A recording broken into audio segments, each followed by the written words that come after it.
Welcome back, ladies and gentlemen. Now we are going to talk about the World Tourism Day. The World Tourism Organization have invited the Egyptian Ministry of Tourism in order to participate in the celebration of the World Tourism Day.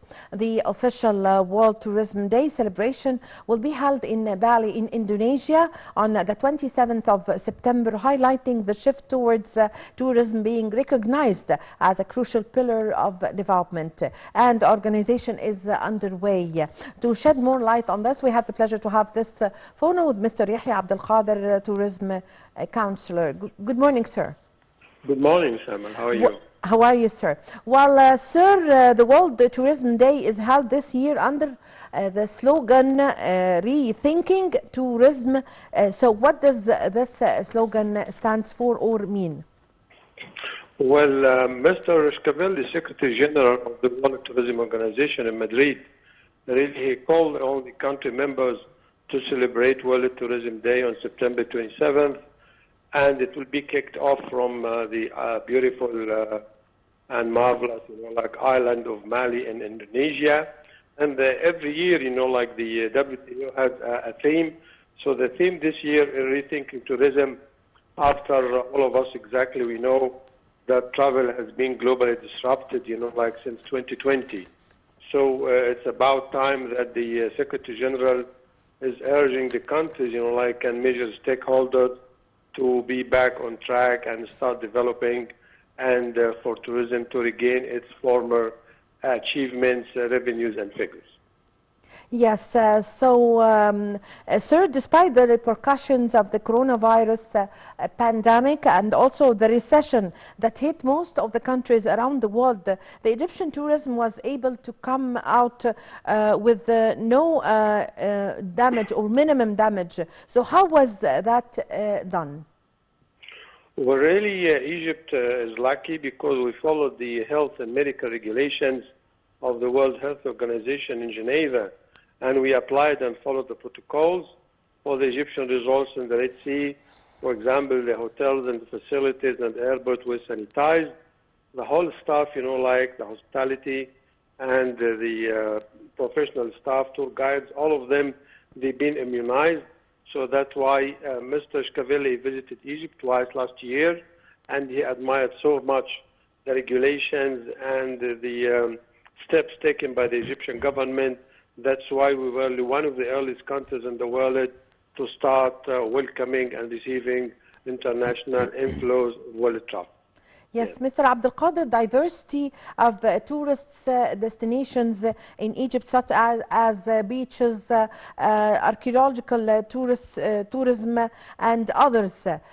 So how did this variety of tourism sectors help Egypt diversify the quality of the tourists coming to it? Well, really, we have a so diversified product, of antiquities, archaeology, fair weather, beautiful beaches, and facilities, for holding meetings and conventions. And shortly in November, we'll be holding the COP27. There's going to be over 15,000 participants, coming to Sharm el-Sheikh. That's why Minister of Tourism, Mr. Ahmed Isa, he visited last week, the Grand Egyptian Museum to check on its progress and make sure that, inshallah, is going to open soon. And he conducted meetings with tour operators as well. So, our heritage and our current developments of new resorts, hotels, meeting, convention, and creative facilities is going to attract more travel, and we'll have a good season, inshallah, next winter. Yes, so Mr. Abdul Qadir, now you've mentioned the COP27 climate change conference that Egypt is about to host next November in Sharm el-Sheikh city. So concerning the preparations underway to host this summit in the city of Sharm el-Sheikh, we have information that all the hotels are turning to the green energy, and so tell us about the importance of this and how would be the status of tourism in Egypt, and especially in Sharm el-Sheikh, after the COP27 ends. Well, really, Sharm el-Sheikh has been like a hub, and a venue for convention meetings over the past 30 years. Many conferences have been held, like global and regional and presidential as well. So really we are delighted because of the preparations and the reputation we're going to gain from this world event.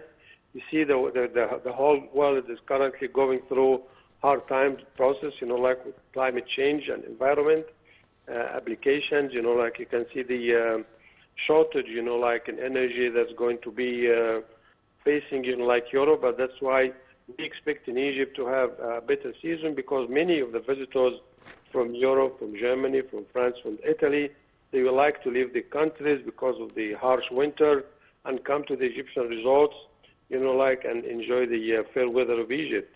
So this is one area. Another area, bookings, from Europe to Egypt for October, November, and next season, showing so positive and strong, applications. So this shows that, inshallah, we'll have a good season. And currently, we receive over 100 flights, from charter flights to Marsa Alam, Qader, Sharm el-Sheikh, and Alamein. So we receive over 30,000 visitors per week. So that's showing that how a good, solid season we are forecasting for the winter and the new year 2023, inshallah. Yes, Mr. Abdul Qader, the all member states of the World Tourism Organization, as well as non-members from also private sectors, are to host and promote for the day of the World Tourism Day. So how would Egypt promote for this day? Well, on that day, like the World Tourism Organization in Madrid, they urge the member countries and the whole world in total, to open its museums, sites, heritage, attractions, archaeological, free access for the public. So everybody in Egypt, can visit all the museums and attractions on a nationwide base, free of charge, and visitors as well.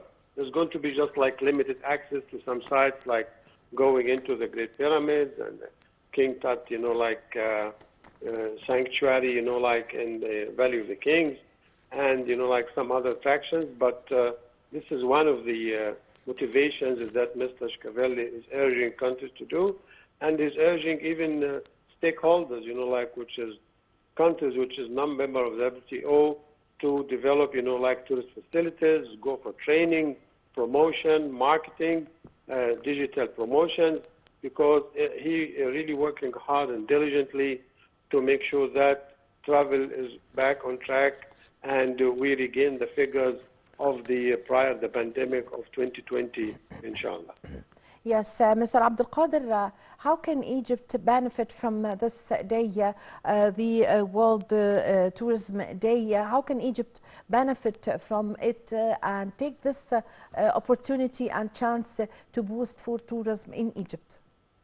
Really, we have to conduct campaigns from now, we are only about a few weeks ahead of the September 27th, to create awareness, the media programs, the TV, the radio, the digital, mass communication. We have to plan it to encourage, Egyptians, even children to go to the museums and spend a few times and a few hours over there. For example, we have the beautiful Museum of Civilization, the Fustat one, in that area. We have, another one in the new capital as well. We have a small showcase at the Cairo airport. And we have private museums like in Qader, in Upper Egypt, in Minya, like in Luxor, Aswan, in Kafr Sheikh.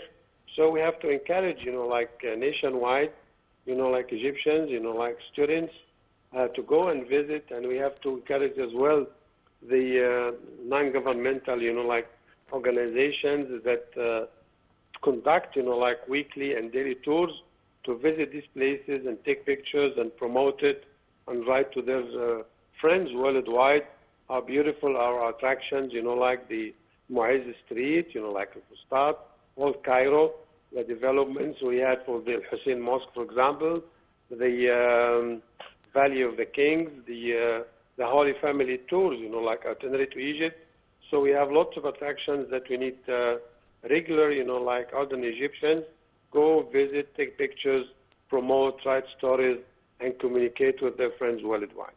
Yes, Mr. Abdul Qadir, how do you see the role played by the Ministry of Tourism and Antiquities to promote for tourism in Egypt by launching several initiatives and campaigns in order to boost tourism in Egypt?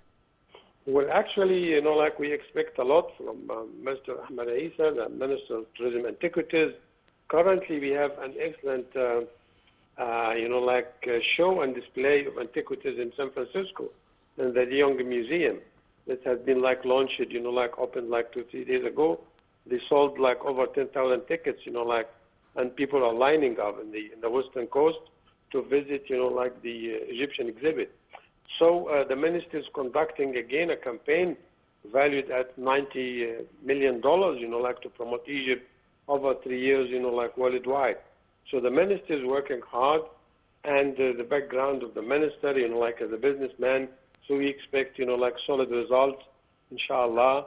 And he's been meeting the tour operators in the Red Sea, and Prime Minister Dr. Madbouli, he met him this week with the Minister of Aviation to review their strategies for bringing back, travel on track and have excellent records as prior to the pandemic in 2020, inshallah.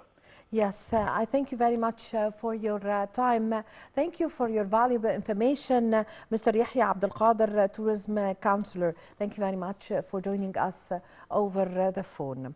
Well, with this, ladies and gentlemen, we come to the end of this episode of our program, The Breakfast Show. I was in the company of my colleague Nermeen Abdurrahman, and my name is Amal Mukhtar. Thank you for watching.